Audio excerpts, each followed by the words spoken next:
Hey guys, what's up? This is an update on the SAPS whistleblower, Patricia Mashale. This woman blew a whistle against certain corrupt activities that are taking place at SAPS more than 2 years ago. As a matter of fact, she blew a whistle in 2018 when Cele was still a national commissioner. She subsequently did the same now that Cele is a minister.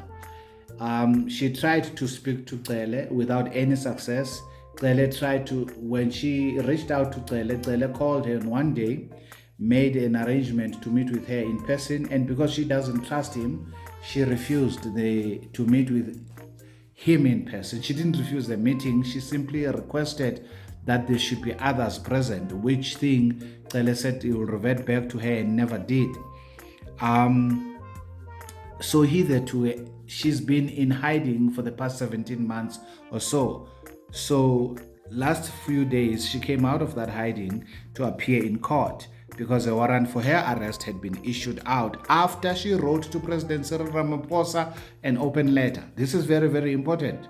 I'm trying to paraphrase a lot of activities because you probably know them, but she, in her endeavor to get her case resolved, she wrote to the minister, no responses, and then wrote to the president, no responses, and then wrote an open letter on social media to the president. And after only that did she have a warrant for her arrest issued. How do you issue a warrant of arrest for a whistleblower when there is a Protected Disclosures Act that says whistleblowers shall not even be terminated from work? They shall not be occupationally detrimented. There will be no repercussions because they blew a whistle. How do you do this?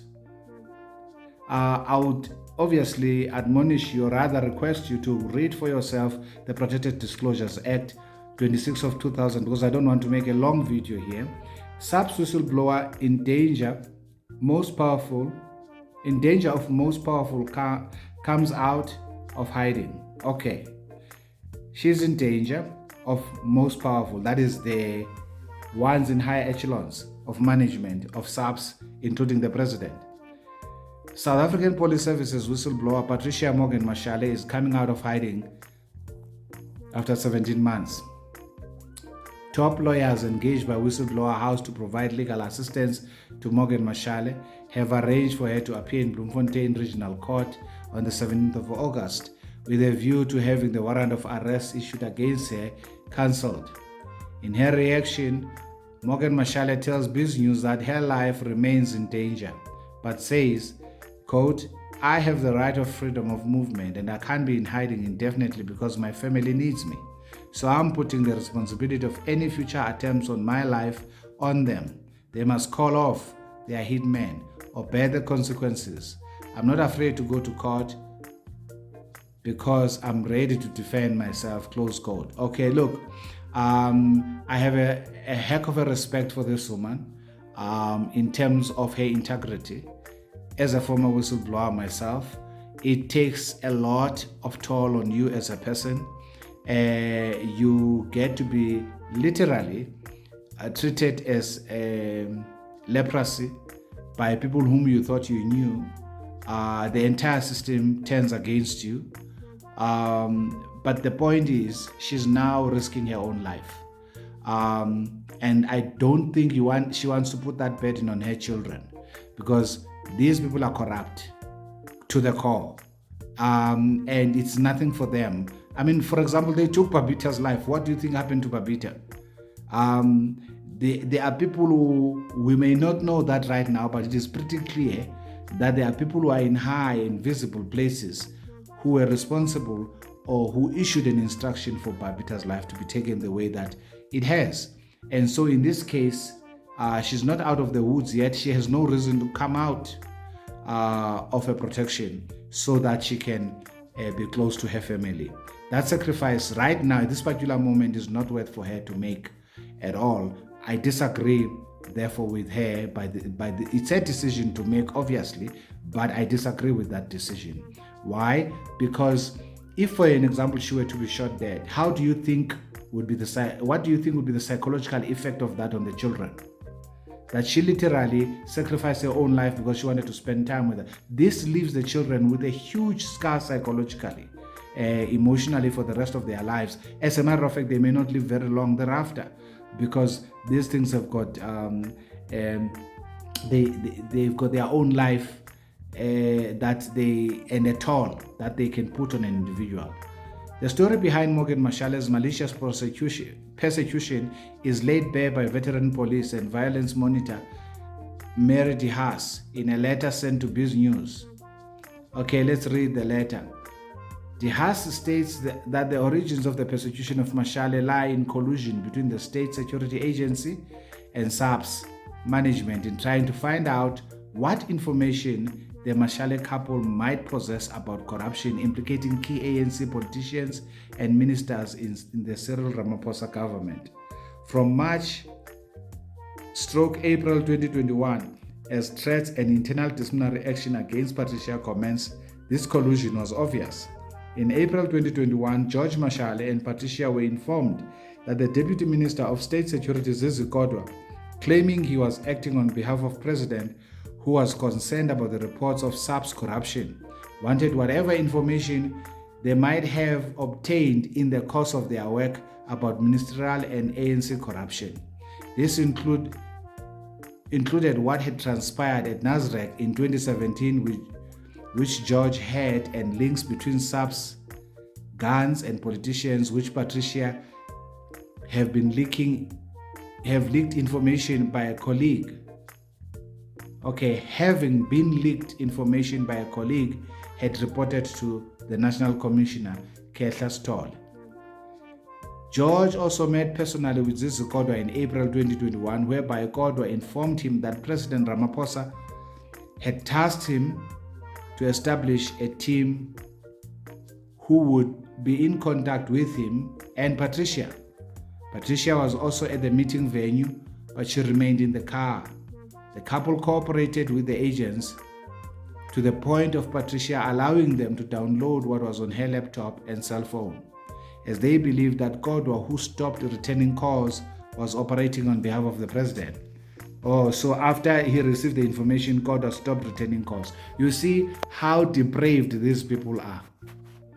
These people are not our friends at all. They are literally our enemies as law-abiding citizens. The quicker many South Africans reconcile themselves to this reality, the quicker the ANC cancer will be removed from power. DeHaas stresses that Morgan Mashale's life now remains in danger because those in the most powerful of state positions believe that she may have highly incriminating information about their corruption. DeHaas adds that Patricia dare not reunite with her family as there are constantly cars coming and going and keeping her house under surveillance. There you go. You see, even before I read this letter, I was in a position to comment or assess her decision of wanting to be reunited with her family as highly risky to her life. Attempts to trace them have been unsuccessful because they only display registration certificates which accompany new ownership, not number plates. However, on 15 August 2023, one was clearly identifiable. It was a white BMW known to be driven by members of Hawks, names and number plate known. DeHaas asks, how is Patricia Mashale, like all those who do the right thing and expose corruption, going to stay alive given the odds stacked against her by the most powerful politicians in South Africa? And she warns, if Patricia Mashale is killed, we know which police and ministers are implicated, and that the ultimate blame will lie with President Ramaphosa by his failure to stop ministerial criminality. Well, you can't stop criminals when you yourself are a criminal. It's pretty clear it should be, always has been to me, but it should be for all those who have ever doubted whether Cyril Ramaphosa is a criminal. Look at the activities of Phalaphala. Look at how he treated the issue of the public protector. Look at where he suspended the public protector for raising questions against his activities, knowing fully well that the acting public protector or the deputy public protector would be acting in that position, and she has aspirations of becoming a public protector. Look at how he treated the issue of the head of judiciary. He appointed a Zondo whom he know will not stay there for the period, for the duration. So he's dangling this as a carrot to someone else. Firstly, he fulfills Zondo's dream of being the chief, the head of our judiciary, the chief justice, and thereafter have Zondo's loyalty completely wrapped around him, so Zondo can do nothing against Ramaphosa henceforth because he fulfilled his dream. And then you have Batohi, who is a member of a minority in South Africa, being the head of NPA. There's no way that woman, because it's highly unlikely that such a person would have, under the current government, ascended to that position with so many black advocates that could have been given that job. So she owes all the loyalty and gratitude to Cyril Ramaphosa. And it's clear by how she has completely refused to act. Look at now the SARB report that just came out, which is no different from the public protector's report that sought to exonerate Ramaphosa. Now, this is a definition of a true state capture, that all the Section 9 institutions that were created for independence and objectivity are now filled by people who feel some sort of allegiance and gratitude to the current incumbent of the office, which, by the way, sends clear signals that it's high time that the regulation, the governance around those organizations now ought to be changed, because we had a man of integrity clearly in Nelson Mandela, who even when Louis Late took him to court, he went and appeared to court. We had a man of integrity clearly in Thabo Mbeki, but these laws should not be designed with men and women of integrity in mind. We should always consider what happens when we have people who lacks integrity like Zuma and Ramaphosa being in those positions of power. You see, Ramaphosa is doing a worse job, yet a better job than Jacob Zuma. What do I mean? He's doing a worse job in the sense that look at where the economy is at. He is the one who closed all the businesses and frustrated the economy of the country, and many people lost so many jobs in the name of COVID. COVID never closed any businesses. It is his policies that closed businesses, and his instruction and decree, and acted as a king in a democratic constitutional democracy and suspended all the laws in the constitutional democracy simply because there was a pandemic. And he is the one, therefore, that I'm saying also is doing a better job in the sense that he has managed to achieve things that Jacob Zuma never managed to achieve, namely to get a loyalty of all those who are supposed to prosecute him, to be literally owing him a gratitude. So he did this by removing the public protector and appealing to the aspirations of a young Koleka Kaleka, who now vindicated him. And now SARB has done the same thing. I bet you SARS will do exactly the same thing. So we now have a crisis in South Africa. It's a constitutional crisis. And this constitutional crisis is imposed on us because if you remember, the Section 89 committee that was founded by Parliament did say Ramaphosa has a case to answer on Phala Phala. And what happened? The African National Congress majority voted that Ramaphosa should not answer. Can you see that? Now, people must never ever undermine that the African National Congress is corrupt to the core. The people that voted for Ramaphosa not to be held accountable according to the report of Section 89 are the same individuals like Gwedemantashe who are implicated in the Zondo report. So, and once again, I would like to remind you that a year or so ago, there was a video that did rounds where Ramaphosa said he would do anything to protect the ANC rather than the country itself. So Ramaphosa is no different, therefore, than Jacob Zuma in this respect, in that he values the African National Congress more than he values the country, the prosperity of the country, the flourishing of our democracy, constitutional democracy, the flourishing of our economy, the creation of jobs, the protection of the women that are being raped, more than 100 women that are being raped daily, the more than 86 lives that are being lost daily in South Africa. We are like a war-torn country, but we are not under war. We have got a murder rate higher than Afghanistan, which has been in war with America for more than 20 years. We have got a murder rate that is higher than Zaire, DRC Congo, that is in a civil war and has been on civil war for many, many years, yet we are not in a war. These things are happening. They have happened under Zuma. They are a continuation under Ramaphosa. You've got a minister who's completely useless in Pegicele. As a matter of fact, he's not the only useless minister. And this is how you see a corrupt person. A corrupt person always wants to have people around him to whom he can say jump, and they don't ask why should I jump. By the time they already are on their way up, they are asking how high. You get the point? And that's exactly what Ramaphosa has surrounded himself with. Every single minister you can name in Ramaphosa's cabinet owes Ramaphosa a favor. So therefore, they are not objective. People that would challenge Ramaphosa has been able to deal with them because of his influence and and if you observe his demeanor, his posture, he's extremely cunning and the most dangerous, and I dare add, yet evil president this country has ever had. Okay, guys, that's my 2 cents worth on this. This is one of the reasons why we ought to get rid of the African National Congress. They are beyond rehabilitation. This is very important for those people who are still in the middle class, who are still thinking of voting for the African National Congress.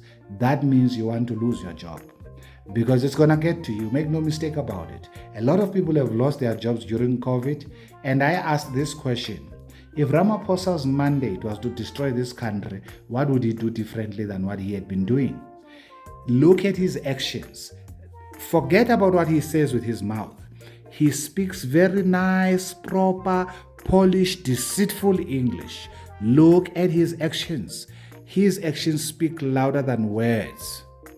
His actions have been destructive to this country. You understand? And therefore, for me, there is no reason to keep him in power. And if anybody had voted for the ANC peradventure in 2018 because they believed Ramaphosa was going to bring a change, I beseech thee. We love this country. And we would want for the youth to be employed. We would want for the crime to be reduced. We would want for the economy to start growing. Therefore, the African National Congress must go. I mean, I did a video recently and I asked this question: if you were white and you were a billionaire, why would you invest in South Africa? South Africa is a country that has got a law in the Employment Equity Act in which paragraph 15 is called affirmative action, and it seeks to discriminate against your children based on their skin color. Why would you then invest in such a country? It is an oxymoron for South Africa and Ramaphosa in particular to say that apartheid South Africa, this apartheid South Africa, that apartheid was a crime against humanity.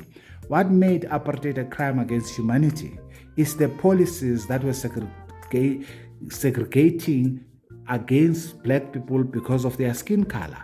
That's what caused apartheid to be a crime against human being. Your Land Act of 1913, your Group Areas Act, all the laws, the policies that were in place that segregated us. Okay, tell me then, how is it different with BEE? How is it different with affirmative action? Now, some foolish people are going to say we are redressing the imbalances of the past. You can't redress the imbalances of the past. You are not God. It's a cosmic function which none of us can play successfully. The land in this country was not stolen. It was conquered. So it's pretty clear that it was conquered at the barrel of a gun, that the superior army on the day won. Unless South Africans are saying now they want to fight a war against other South Africans, right? Then this whole debate needs to be dropped, and dropped immediately, because it doesn't serve our purpose. And it will not grow our economy, and it will not create jobs. Can you see that?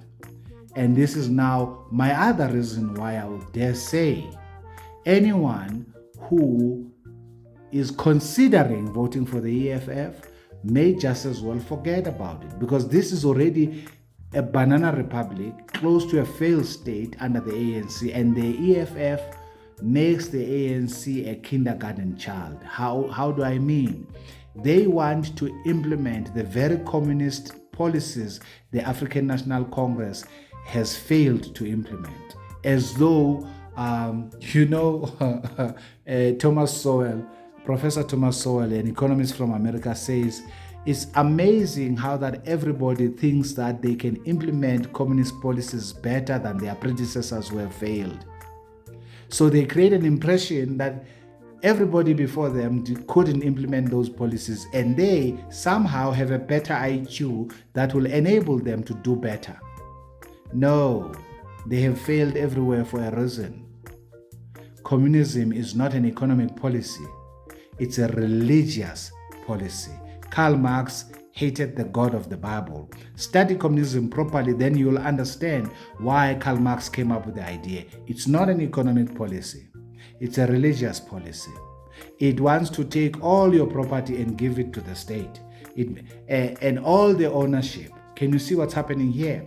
You are literally then raising up a dictatorship wherein the state will be dictating to you. But nevertheless, guys, that could be regarded as a digression. I'm passionate about these things, and I would to God that all of you will open up your eyes and see, how do you treat a whistleblower like this? Someone who's protected by a Protected Disclosures Act 26 of 2000. How do you treat them like this? And why would they treat you differently? Can you see that we are not important to the ANC? So even if you are still considering to vote for them, you are just a pawn to keep them in power. Other than that, they do not care about you at all. Okay, let me cool down. Let me calm down. Tell me what you think about this. Like the video. If you have not subscribed, please do. Let's forward the video. Let's grow this channel as much, as quickly as possibly as we can. We have a country to save. Have a lovely